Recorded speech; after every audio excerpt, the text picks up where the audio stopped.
بسم اللہ الرحمن الرحیم۔ کتاب الصوم هو الامساک نہارا عن ادخال شیء عمدا او خطأ باطنا او ما له حکم الباطن وعن شہوۃ الفرج بنیت من اہلہ۔ کتاب الصوم ہم شروع کر رہے ہیں، تو آج کے سبق میں ہم سب سے پہلے روزے کی تعریف، رمضان کے وجوب کا سبب اور روزے کی ادا کے وجوب کا سبب بیان کریں گے۔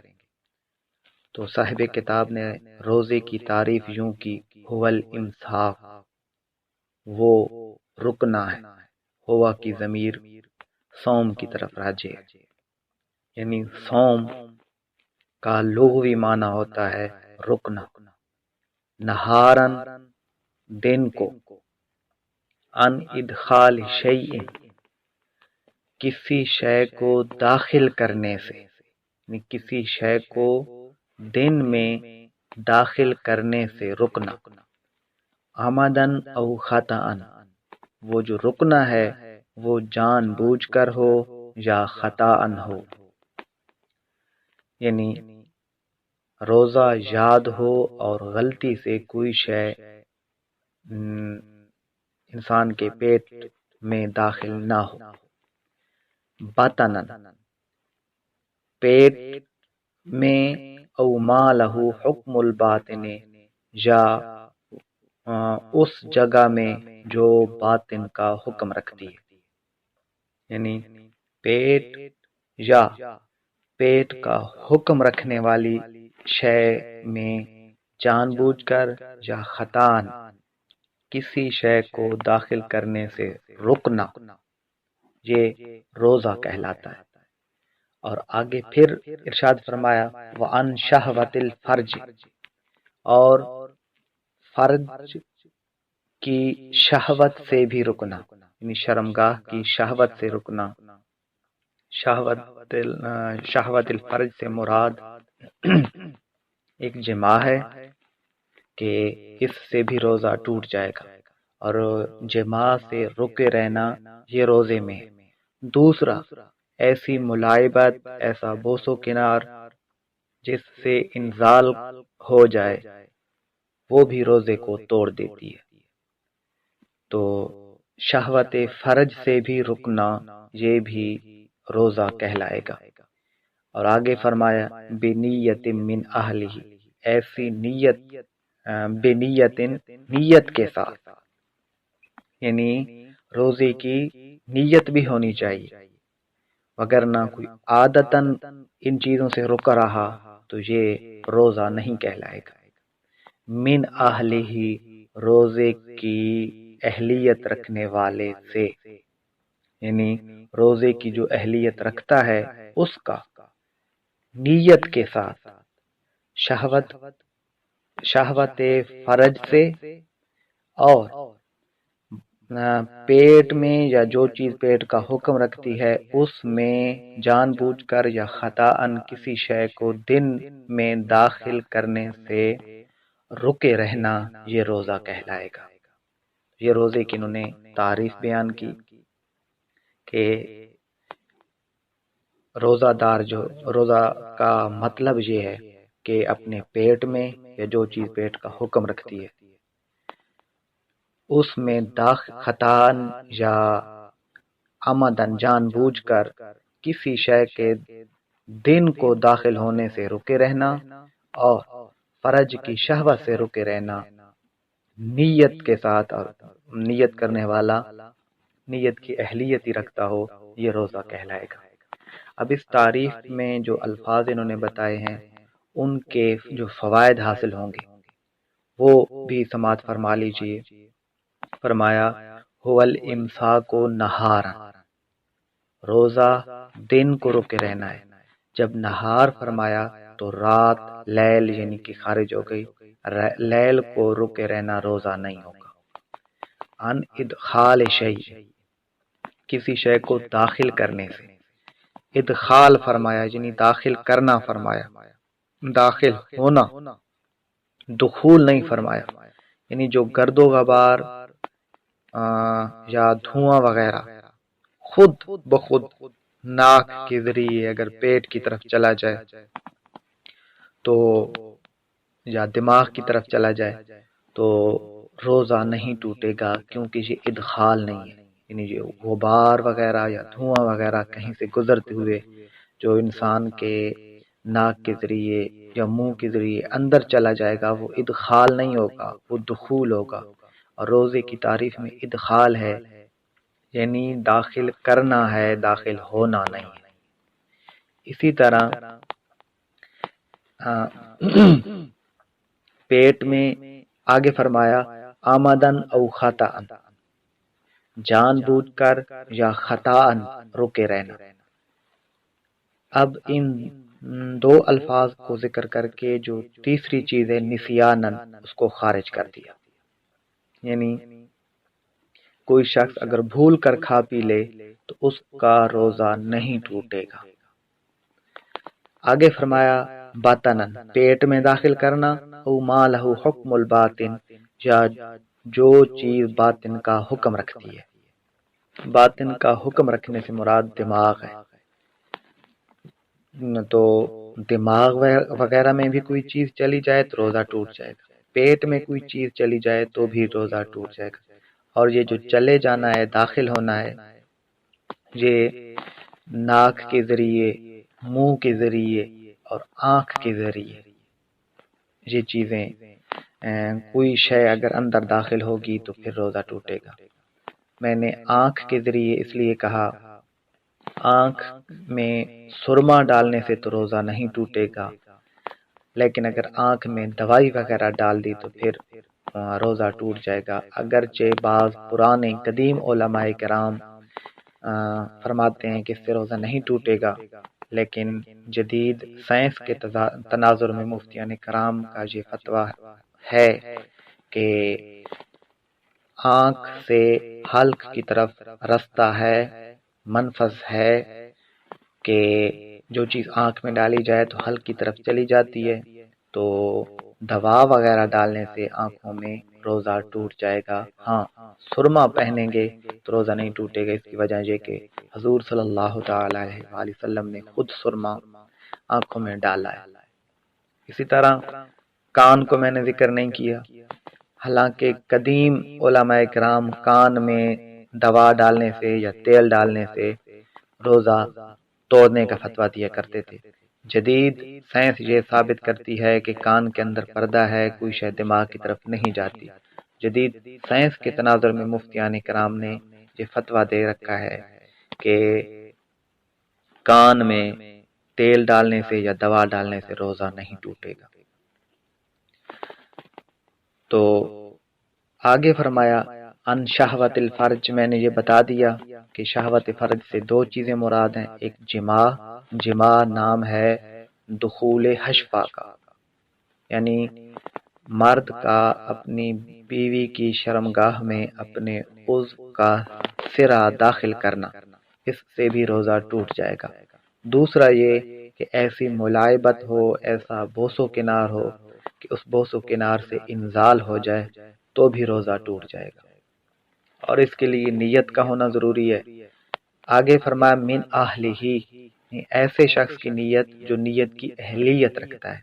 من اہلہ سے کافر، مجنون، حیض و نفاس والی عورت یہ خارج ہو گئے، کیونکہ یہ روزے کی نیت کے اہل ہی نہیں۔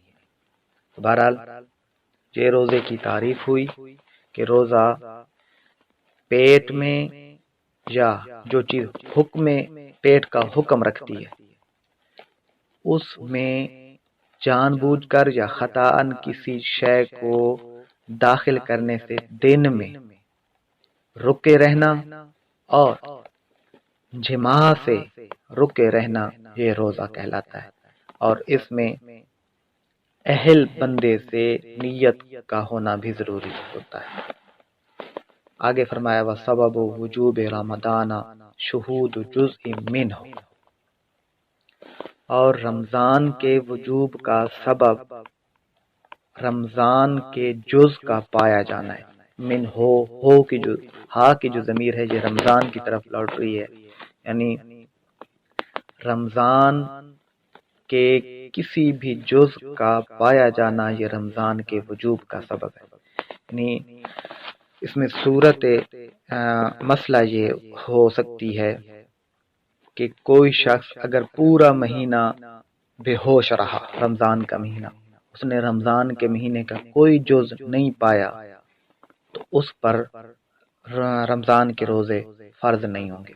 ہاں، کوئی ایسا شخص ہے کہ رمضان کے مہینے میں کسی بھی وقت اس کو ہوش آ گیا، جب ہوش آیا تو اس نے رمضان کا کوئی سا جز جو ہے وہ پا لیا، تو اب رمضان کے روزے اس پر فرض ہوں گے. وَكُلُّ يَوْمٍ مِّنْهُ سَبَبٌ لِوُجُوبِ أَدَائِهِ، آگے ادا کے وجوب کا سبب بتلا رہے ہیں. وَكُلُّ يَوْمٍ مِّنْهُ، اور رمضان کا ہر دن سبب لوجوب ادائہ، روزے کے ادا کے وجوب کا سبب ہے.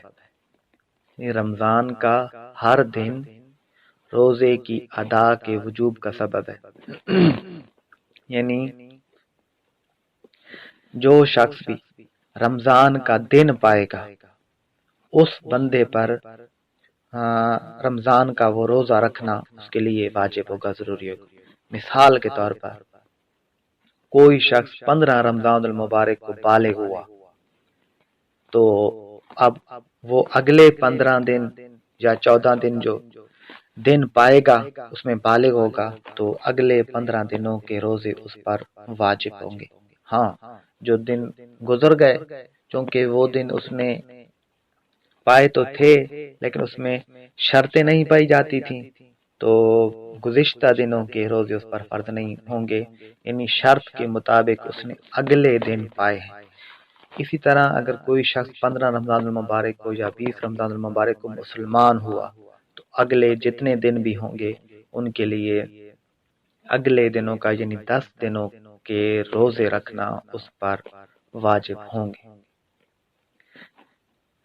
جہاں جو فرمایا کہ پہلے جو فرمایا تھا سبب وجوب رمضان، اس عبارت سے پورے رمضان کے وجوب کا سبب بتایا، پورے مہینے کے وجوب کا سبب بتایا. اور یہاں یہ جو بتلا رہے ہیں یہ ایک ایک روزے کے وجوب کا سبب بتا رہے ہیں کہ ایک ایک روزہ کب واجب ہوتا ہے، جب وہ شخص پائے گا. آگے فرمایا وَهُوَ فَرْضٌ أَدَاءً وَقَضَاءً عَلَى مَنِ اجْتَمَعَ فِيهِ أَرْبَعَةُ أَشْيَاء. وَهُوَ فَرْضٌ، اور روزہ فرض ہے، اداءً وقضاءً، بطور ادا اور بطور قضا. یعنی روزے کی ادا اور قضا فرض ہوگی علی من اجتمع فیہ، اس شخص پر جس میں پائی جائیں اربعۃ اشیاء، 4 چیزیں. جس بندے میں 4 شرطیں پائی جائیں گی اس شخص پر روزے کی ادا یا روزے کی قضا فرض ہوگی. قضا اس وقت ہوگی جب اس نے ادا نہ کی ہو، یعنی رمضان میں اس نے روزہ نہ رکھا. تو ادا اور قضا 4 شرطوں کے ساتھ فرض ہوتی ہے. پہلی چیز الاسلام، اسلام، والعقل، دوسری چیز عقل ہے. یعنی اسلام کہہ کر کافر کو خارج کر دیا، عقل کہہ کر مجنون اور پاگل شخص کو خارج کر دیا کہ جو کافر ہیں ان کے لیے رمضان کے روزے کی ادا اور قضا نہیں ہوگی، جو پاگل ہیں ان کے لیے بھی رمضان کے روزے کی ادا اور قضا فرض نہیں ہوگی. تیسری چیز فرمائی والبلوغ، بالغ ہونا. یعنی جو شخص نابالغ ہے اس پر رمضان کے روزے کی قضا یا ادا فرض نہیں ہوگی. والعلم بالوجوب لمن اسلم بدار الحرب، اور وجوب کا علم اس شخص کے لیے جو دار حرب میں اسلام لائے. یعنی چوتھی اب یہ شرط یہ بتلا رہے ہیں کہ اس کو روزے کے وجوب کا علم بھی ہونا چاہیے۔ اور یہ کس شخص کے لیے ہے؟ جو دارالحرب میں اسلام لایا، یعنی جو دارالحرب میں جس ملک کے ساتھ مسلمان حالت جنگ میں ہوں۔ اب ایسے ملک میں اگر کوئی شخص اسلام لایا تو اس کے لیے روزے کے وجوب کا علم ہونا بھی شرط ہوگا۔ اگر اسے دارالحرب میں پتہ نہیں ہے کہ روزہ واجب ہے تو پھر اس پر روزے کی ادا یا قضا فرض نہیں ہوگی۔ اویل کون بدار الاسلام، یا دار اسلام میں ہونا یہ شرط ہے۔ یعنی چوتھی جو شرط ہے یہ یا تو علم بالوجوب ہے، اور علم بالوجوب اس شخص کے لیے ہوگی جو دار حرب میں اسلام لایا ہے، یا پھر چوتھی شرط دار اسلام میں ہونا ہے۔ یعنی کوئی شخص اگر دارالاسلام میں موجود ہے تو اس شخص پر بھی روزے کی ادا یا قضا فرض ہوگی۔ اس میں فرق یہ ہے کہ اویل کون بدار الاسلام، یعنی دار اسلام میں صرف ہونا ہی کافی ہے، وہاں اگر اس کو وجوب کا علم نہیں ہے تو یہ اہمیت نہیں رکھے گا، اس لیے کہ دار اسلام میں جہالت یعنی وجوب کا علم نہ ہونا یہ عذر نہیں ہے۔ دارالاسلام میں جہالت عذر نہیں ہوتا، اگر اس کو روزے کی وجوب کا پتہ بھی نہیں ہے تب بھی اس کے لیے ادا یا قضا اس کے لیے فرض ہوگی۔ مثال کے طور پر کوئی شخص دارالاسلام میں رہتے ہوئے یہ کہتا ہے کہ مجھے روزے کی فرضیت کا تو علم ہی نہیں ہے، اب اگر اس نے روزے نہیں رکھے تو اس کی قضا پھر بھی کرے گا کہ اگر اس نے نہیں رکھے تو یہ بھی اس نے ٹھیک نہیں کیا۔ دارالاسلام میں ہوتے ہوئے وجوب کا علم اس کے لیے شرط نہیں ہے، اس کو اتنا معلوم ہونا چاہیے تھا۔ تو دارالحرب میں جو بندہ اسلام لایا اس کے لیے روزے کے وجوب کا علم یہ چوتھی شرط ہے، لیکن جو دارالاسلام میں رہتا ہے اس شخص کے لیے وجوب کا علم کافی نہیں، وجوب کا علم اس کے لیے ضروری نہیں، بلکہ اس کے لیے دارالاسلام میں رہنا ہی کافی ہے۔ تو یہ اگر چار شرطیں پائی جائیں گی تو اس شخص پر روزے کی ادا یا قضا فرض ہوگی۔ تو آج کے سبق کا خلاصہ یہ ہوا کہ سب سے پہلے تو انہوں نے تعریف بتائی، اور تعریف میں یہ بتایا کہ فرج کا شہوت سے رکنا، پیٹ یا جو چیز پیٹ کا حکم رکھتی ہے اس میں جان بوجھ کر یا خطاً کسی شے کو داخل کرنے سے دن کو ایسے شخص کا رکے رہنا جو نیت کی اہلیت رکھتا ہو اور اس نے نیت بھی کی ہو، یہ روزہ کہلائے گا۔ دوسری چیز ہم نے یہ پڑھی کہ رمضان کے وجوب کا سبب کیا ہے؟ تو رمضان کے وجوب کا سبب یعنی پورے مہینے کے روزوں کے وجوب کا سبب رمضان میں سے کسی بھی جز کا پایا جاتا ہے۔ تیسری چیز جو ہم نے پڑھی وہ رمضان کے ایک ایک روزے کی ادا کے وجوب کا سبب ہم نے پڑھا کہ جو بندہ جو دن پائے گا اس بندے پر اس دن کا روزہ رکھنا فرض ہوگا۔ یعنی کوئی شخص اگر 10 دنوں کے بعد رمضان کے 10 دن کے بعد فوت ہو گیا تو اگلے 20 جو روزے ہیں اس پر فرض نہیں ہوں گے۔ اسی طرح آگے ہم نے یہ بھی پڑھا کہ روزہ کس حالت میں بطور ادا یا بطور قضا فرض ہوتا ہے، اس کے لیے ہم نے 4 چیزیں پڑھی، 4 شرطیں پڑھی کہ جس میں یہ 4 شرطیں پائی جائیں گی تو اس پر روزے کی ادا یا قضا فرض